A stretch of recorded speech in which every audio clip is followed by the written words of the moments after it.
Musique 3, le classique est partout.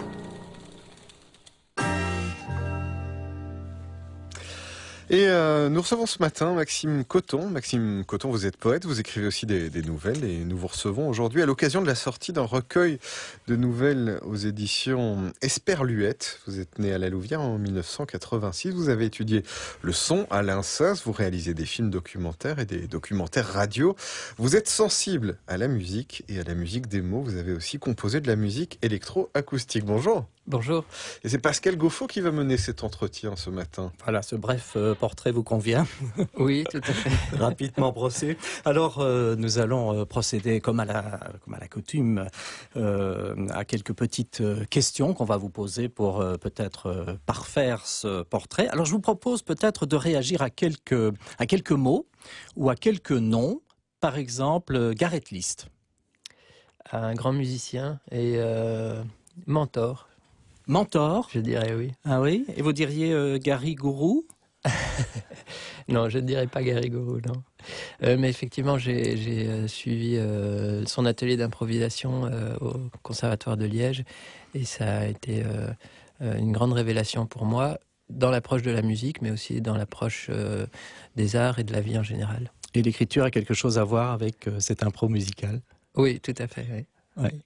Et vous avez réalisé également un documentaire radio sur Gareth List. Oui, un abécédaire en 3 épisodes, oui, effectivement, sous la forme d'une improvisation. Justement, je lui proposais un mot et on discutait autour de ça. Et voilà. Un Hörspiel, mais vraiment une proposition d'abécédaire. Alors, bon, finalement, on peut vous retourner aussi cette proposition. Alors, vous, quelle serait votre lettre préférée? Et puis, elle serait l'initiale de quel mot?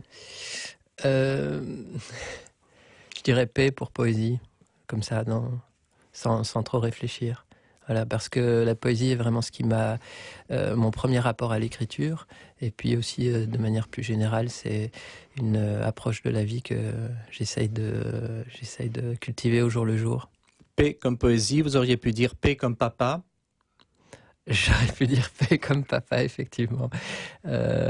J'ai réalisé un Ah, on voit les yeux documentaire. qui pétillent un peu là. J'ai réalisé un documentaire, un film documentaire sur mon père qui est ouvrier sidérurgiste à Duferco.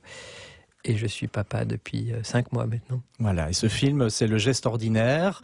Alors, votre père, c'est un homme discret, c'est un homme, un ouvrier de la sidérurgie également. Parallèlement, il y avait un recueil de poèmes également. Oui, parce Même que titre, hein. même titre, parce que dans mon parcours jusqu'à présent, vraiment, la littérature, l'écriture et la réalisation audiovisuelle sont intimement liées. Donc c'était une manière pour moi d'aborder la relation à mon père dans son travail, la question de la transmission sous différentes facettes.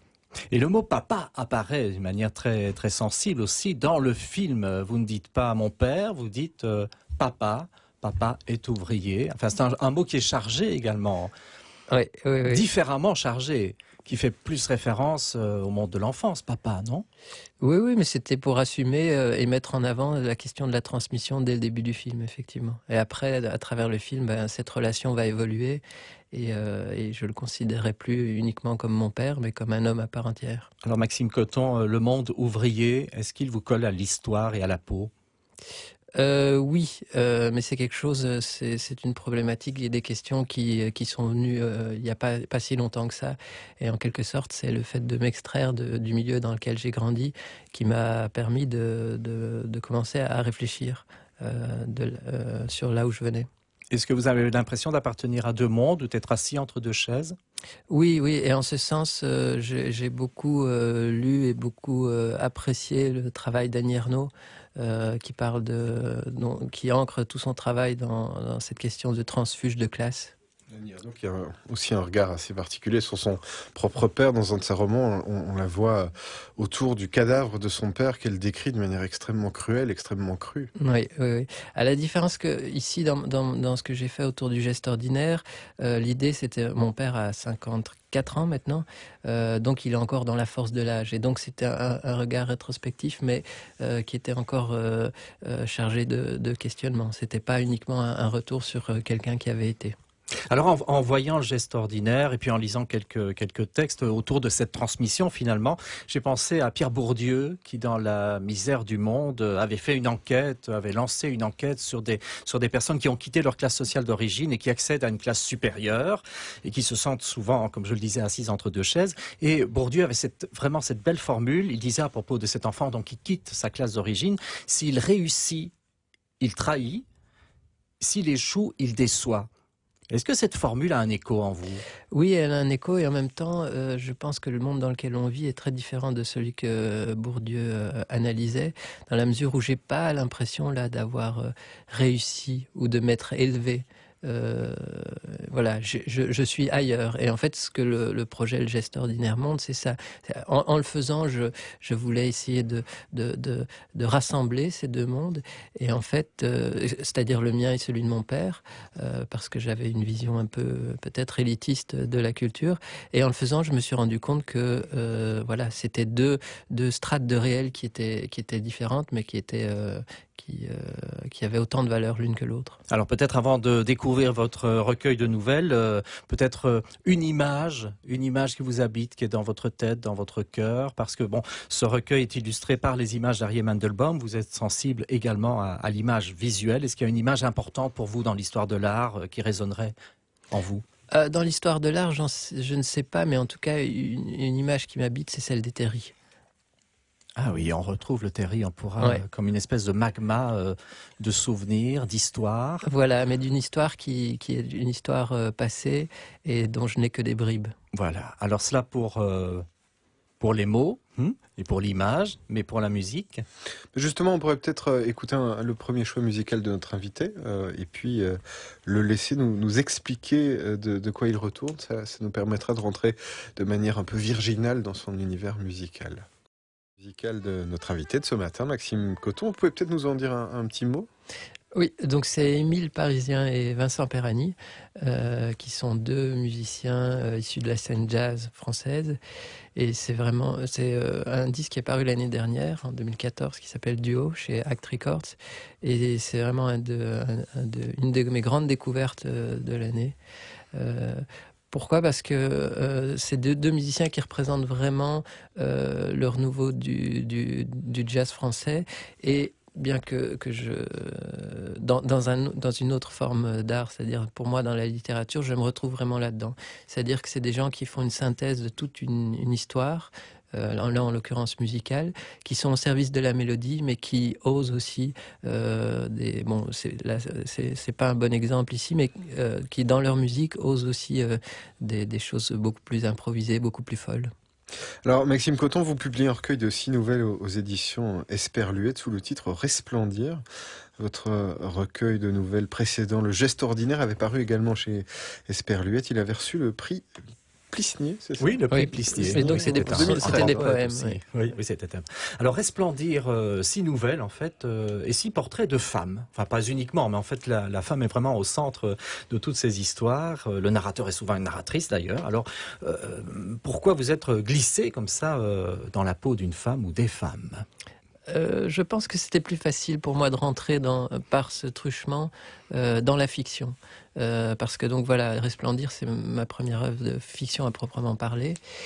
Ça c'est une raison, et l'autre c'est que à travers ces nouvelles qui sont très impressionnistes, j'aborde des choses qui sont presque la plupart du temps intimes, et donc voilà, ça me semblait plus pertinent de les faire ressentir, de les faire vivre par des femmes. Parce qu'il y a une mise à distance d'un personnage qui n'a pas votre sexe, ou pour quelle raison? Il y a une mise à distance, et puis parce que je pense que il y a une sensibilité, il y a une sensibilité féminine qui me semble plus développée que la sensibilité masculine. Alors qui sont ces femmes? Elles sont très très différentes. Hein. Il y a des femmes d'âge différents, voilà, de milieux différents. Il y a des grands-mères, il y a des étudiantes, il y a des amantes. Voilà, il y a vraiment différents. Ça couvre un spectre d'âge très différent, effectivement. Et c'est un art du portrait, du récit, mais c'est aussi un art du paysage. Et là, on aura certainement l'occasion d'en reparler plus longuement tout à l'heure, parce qu'en fait, les décors, les lieux sont plus que c'est des personnages à part aussi. entière. Ils sont des personnages et ils ont leur présence. On en parlera tout à l'heure. Mais alors, il est l'heure, non? Oui, il est l'heure, non, il n'est pas, pas encore tout à fait l'heure, mais il peut l'être, hein, tout à fait. Ou bien on écoute encore un peu de musique. Ah. Moi, je propose qu'on écoute encore un tout petit peu de musique. Le deuxième choix musical de notre invité, il s'agit du chanteur brésilien Vinícius Cantueira. Hein, vous me corrigerez tout à l'heure, non pas tout de suite, parce que sinon je vais vraiment avoir l'air bête, mais on en écoute quelques mesures. Cantuaria, donc un chanteur, un artiste brésilien dans un album qui s'appelle Índio de Apartamento. Alors Maxime Coton, c'est un de votre choix, c'est un de vos choix également. Oui, c'est un de mes choix. C'est une musique qui convient bien au matin, je trouve. C'est un musicien que j'ai découvert par l'entremise, j'ai envie de dire, de Bill Frisell, qui est un guitariste de jazz, mais un peu tout terrain, qui a fait un disque avec lui, un disque en duo, qui est très beau aussi, et que je conseille à tous les auditeurs. Et c'est la voix qui... C'est la voix, le son, alors, j'aime beaucoup, la musique. Bon, la poésie, on sait, est très friande de la musique des mots. Sans connaître du tout le portugais, c'est vraiment une langue que j'aime bien, que j'aime bien entendre. Et puis, oui, c'est ce mélange de musique traditionnelle brésilienne, mais avec un peu de guitare électrique. Enfin, il y a encore une fois un mélange entre le répertoire et la musique contemporaine qui m'intéresse. Resplendir, 6 nouvelles, 6 portraits de femmes par Maxime Coton, un ouvrage paru aux éditions Esperluette, un recueil de nouvelles, de 6 nouvelles.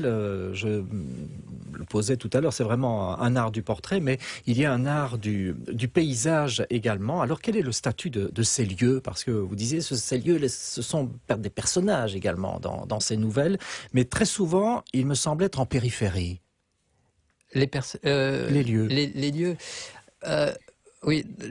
En fait, quand je dis que ce sont des personnages, c'est que parfois l'idée de la nouvelle naît simplement du décor. Et ensuite, en fait, les personnages viennent après. Je plante les personnages dans ce décor, mais ils sont presque secondaires. Et c'est vrai que la périphérie, c'est parce que finalement, tous les personnages que je croque à travers ces nouvelles sont des personnages qui, d'une manière ou d'une autre, sont en marge. Alors, pas forcément en marge de la société, bien qu'il y en ait l'un ou l'autre qui le soit, mais en marge de leur vie aussi. Ils sont dans des périodes charnières. Et donc, cette marge, cette périphérie, c'est quelque chose qui m'intéresse de creuser à travers l'écriture. Il y a les bas-côtés, où poussent des ronces, des liserons. Il y a dans la périphérie un haut fourneau, par exemple, un banc public. Alors, il est improbable parce qu'il est très très proche d'une entrée d'autoroute. Oui, près d'un carrefour, oui. Oui, voilà, bas-côté, c'est effectivement le titre d'une des nouvelles. Le banc, je suis très sensible. J'habite Bruxelles et donc je sillonne cette ville de part en part quotidiennement. Et il y a des petites incongruités urbanistiques comme ça qui génèrent en moi des images, et puis ces images génèrent des histoires. Et qui génèrent également un sentiment d'étrangeté chez le lecteur, parce que, bon, étant belge, bruxellois, on peut effectivement reconnaître ou imaginer que Bruxelles vous a inspiré, et en même temps, ce sont des quartiers étrangers, très souvent, peuplés d'hommes d'ébène. Il y a un rapport exotique également parfois à la ville. Oui, une manière indécise de nous situer dans un lieu. Oui, parce que disons que je puise mon inspiration dans mon quotidien, mais l'idée c'est de le transcender aussi et de le transposer. C'est pour ça qu'on peut retrouver certaines spécificités de Bruxelles, mais sans qu'elles soient jamais nommées. Par contre, ce qui est fondamental, c'est, même si le mot est galvaudé, c'est la multiculturalité. Il y a un petit chef-d'œuvre de nouvelles qui s'intitule Noli me tangere, donc on peut traduire par ne me touche pas, mais c'est surtout voilà. Ou ne me retiens pas aussi. Oui. Ça fait référence à une scène biblique qui a été beaucoup mise en peinture. très tôt dans l'histoire de la peinture. Alors c'est une rencontre entre lui qui vient de loin et elle qui attend. Alors c'est presque une apparition parce que la personne est immobile tout d'abord. Il y a peu de mots qui sont échangés entre elles. Et puis progressivement, en tout cas à la toute fin, il y a aussi cette espèce de conscience d'une brèche qui apparaît un peu comme si cette passion, cette rencontre magnifique qui s'installe d'emblée ne pouvait pas durer, comme si la passion était étrangère et passagère. Oui, donc voilà, pour Noli Tangere, de fait, c'est l'histoire d'une passion amoureuse dans sa fulgurance. Et il y a une sorte de mise en parallèle entre ces êtres qui se rencontrent et ces hommes d'ébène dont vous avez parlé, qui sont des émigrés qui peuplent la ville au même titre que ces amants, que ces amoureux la peuplent en étant extérieurs. Il y a parfois un peu d'humour. Peut-être, oui. Ah. Dites-moi. Ben non, je vous pose la question parce que moi, j'en ai pas trouvé. Je dirais, c'est pas forcément ce qui me viendrait à l'esprit en parlant de mon livre, non. Mais c'est quelque chose que je ne rejette pas. En tout cas, je pense qu'au-delà des récits, au-delà des histoires, vous considérez un livre comme un laboratoire d'écriture aussi. On parlait de cette nouvelle Noli Tangere, mais là vraiment le texte est très dense, quoi. Les mots sont hyper chargés, avec des connotations multiples. Les phrases sont vraiment très charpentées. Oui, voilà. Mon travail, c'est vraiment un travail d'écriture, un travail sur l'écriture. Et la narration, les histoires, les personnages sont presque des prétextes. Eh bien, merci Maxime Coton. On va se quitter en musique avec un dernier choix musical. C'est quoi? De Hanan Joubran, qui est un des musiciens du trio Joubran, un musicien palestinien qui joue du oud. Resplendir aux éditions Esperluette avec des dessins d'Arié Mandelbaum. Merci. Merci. Coton.